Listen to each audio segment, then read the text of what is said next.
Qala ta'ala inna allaha wa malaikatahu yusalluna 'alan nabi ya ayyuhalladzina amanu sallu 'alaihi wa sallimu taslima. Ma'asyiral muslimin rahimakumullah.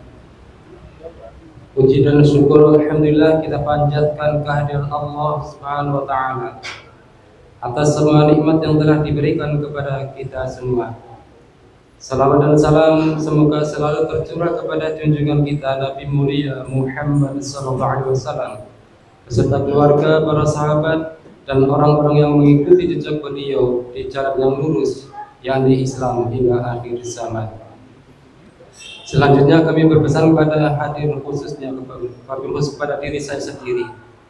Marilah sama-sama kita bertakwa kepada Allah Subhanahu wa taala dengan memperkokoh pengabdian diri kita kepada Allah Subhanahu wa taala dengan melaksanakan segala perintah dan meninggalkan segala larangan-larangannya.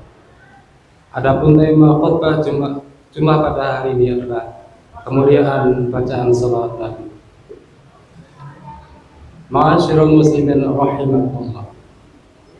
Marilah di hari Jumat yang mulia ini kita senantiasa membaca salawat untuk Nabi. Perbanyak salawat, sesungguhnya mereka yang banyak bersalawat menunjukkan dirinya mencintai Rasulullah SAW dengan mengatakan Allahumma salli ala Sayyidina Muhammad dalam setiap harinya, membuktikan ia senantiasa meminta kepada Allah Ta'ala kedamaian, keberkahan dan rahmat atas Rasul kita Muhammad SAW. Ketahuilah, setiap kali kita melakukannya, yakni bersolawat atas Nabi, maka Allah Ta'ala akan mengirimkan kepada kita 10 kali berkah dan rahmat di dalam hidup kita. Sebagaimana telah disebutkan dalam hadis yang diriwayatkan Muslim sebagai berikut. Idza sami'tumul mu'adzina faqulu mithla ma yaqulu tsumma shallu 'alayya fa innahu man shalla 'alayya salatan sallallahu 'alaihi biha 'ashran tsumma sallallahu liyal wasilata fa innaha mansilatun fil jannah la tambaghi illa li'abdin min ibadillahi wa arju an akuna ana huwa man sa'ala liyal wasilata halat lahu syafa'ah. Jika kalian mendengarkan seorang muadzin, maka ucapkanlah seperti apa yang ia ucapkan. Kemudian bersolawatlah kepadaku, karena sesungguh siapa yang membaca solawat untukku 1 kali solawat, maka Allah akan bersolawat untuknya, merahmatinya 10 kali. Kemudian mintalah kalian kepada Allah untuk sebuah wasilah, maka sungguh hal itu adalah tempat di surga yang tidak diperkenankan menempatinya kecuali untuk seorang hamba dari hamba-hamba Allah. Dan aku berharap akulah yang mendapatkannya. Maka siapa yang memintakan wasilah untukku, ia halal mendapatkan syafaat. Hadis ini mengandung beberapa makna yang harus kita ketahui. Pertama, jika kita mendengar azan, maka ucapkanlah seperti yang muadzin lantunkan. Kedua, setelah selesai azan, maka berdoalah karena bacaan doa setelah azan mengandung bacaan sholawat untuk Nabi SAW. Ketiga, jika kita bersolawat untuk Nabi SAW 1 kali solawat, maka Allah akan bersolawat untuknya 10 kali. Keempat, bersolawat atas Nabi adalah ucapan yang mulia, karena dengannya ia berhak mendapatkan syafaat di yaumil akhir kelak. Ma'asyiral muslimin rahimakumullah. Dalam hadis lain Rasulullah SAW bersabda, aku diberi pilihan antara syafaat dengan masuknya separuh umatku ke surga. Namun aku memilih syafaat karena syafaat lebih menyeluruh dan lebih banyak. Mungkin saja kalian mengira syafaatku hanya untuk orang-orang yang bertakwa. Tidak, tetapi juga untuk orang-orang yang berdosa. Hadis riwayat At-Tirmidzi. Jika memperhatikan hadis tersebut, betapa mulia dan tingginya derajat serta kedudukan Nabi kita tercinta, sehingga Allah Ta'ala pun bersalawat atas Nabinya.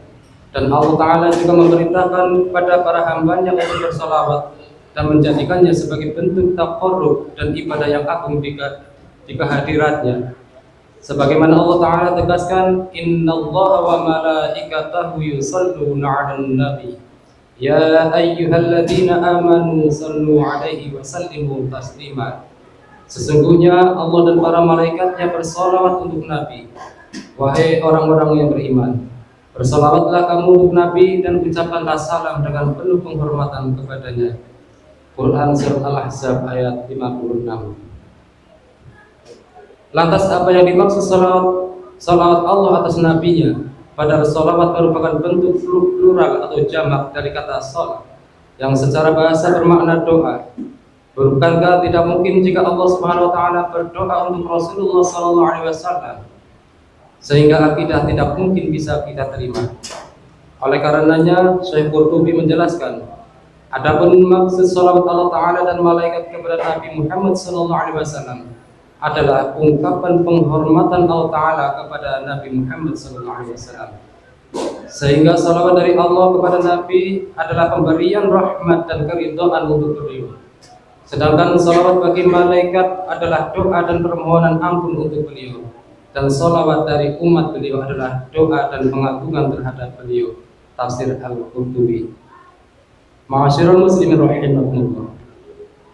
Dari uraian tersebut di atas, kita dapat memahami bahwa ucapan sholawat itu adalah perkataan yang mulia, dan tentu dalam praktiknya tidak hanya dibacakan pada selesai mendengar kumandang adzan saja, tetapi dalam kesempatan yang diperkenankan oleh agama, seperti saat akan berdoa usai sholat, saat memulai ceramah atau tabligh, saat bermuhasabah merenungi diri, saat menghadapi masalah, saat menunggu khatib naik mimbar dan sebagainya. Sesungguhnya dalam khutbah pun jika tanpa pengucapan salawat Nabi maka tidaklah sah, karena ia menjadi rukun dalam khutbah. Hal ini menjelaskan betapa mulia kedudukan salawat di hadapan Allah Subhanahu wa taala. Sementara orang yang enggan bersolawat, maka ia dikatakan sebagai seorang yang pelit. Disebutkan dalam hadis yang diriwayatkan oleh Ali bin Abi Thalib radhiyallahu anhu, qala Rasulullah sallallahu alaihi wasallam, al-bakhilul ladzi man dzukirtu 'indahu falam yusalli 'alayya.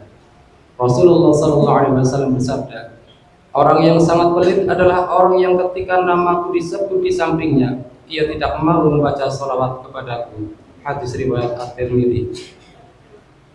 Dengan demikian, agar kita tidak termasuk menjadi umat muslim yang sangat pelit menurut Nabi sallallahu alaihi wasallam, maka banyaklah salawat setiap nama beliau disebutkan. Bahkan lebih baik kita tidak menunggu nama beliau disebutkan, tetapi dengan sadar diri kita membacakan salawat kepadanya setiap saat. Demikian khutbah Jumat hari ini, semoga bermanfaat. Amin ya rabbal alamin. Ja'alana Allah min ibadis salihin wa dakhalana fi jannatin na'im. Allahumma salli wa sallim ala Sayyidina Muhammad wa ala ali Sayyidina Muhammad.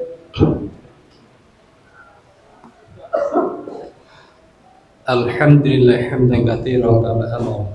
Asyhadu an la ilaha illallah wahdahu la syarika lahu muta'ali 'anil musyarakati li sa'iril bashar. Wa asyhadu anna Muhammadan 'abduhu wa rasuluhun nabiyyil mu'tabar. Allahumma shalli wa sallim 'ala Muhammadin sayyidil abrar wa 'ala alihi wa ashabihi wa man tabi'a hudahu ila yaumil qarar. Amma ba'da.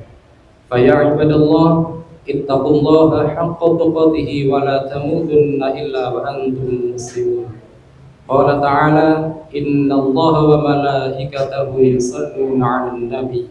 Ya ayyuhalladzina amanu shallu 'alaihi wa sallimu taslima. Allahumma shalli 'ala sayyidina Muhammadin wa 'ala ali sayyidina Muhammadin. Allahumma ighfir lil mu'minina wal mu'minat wal muslimina wal muslimat al ahya'i minhum wal amwat. Rabbana ighfir lana wa li ikhwanina alladhina sabaquna bil iman wa la taj'al fi qulubina ghillan lil ladzina amanu rabbana innaka ra'ufur rahim. Rabbana atina fid dunya hasanatan wa fil akhirati hasanatan wa qina adzabannar. Walhamdulillahi rabbil alamin.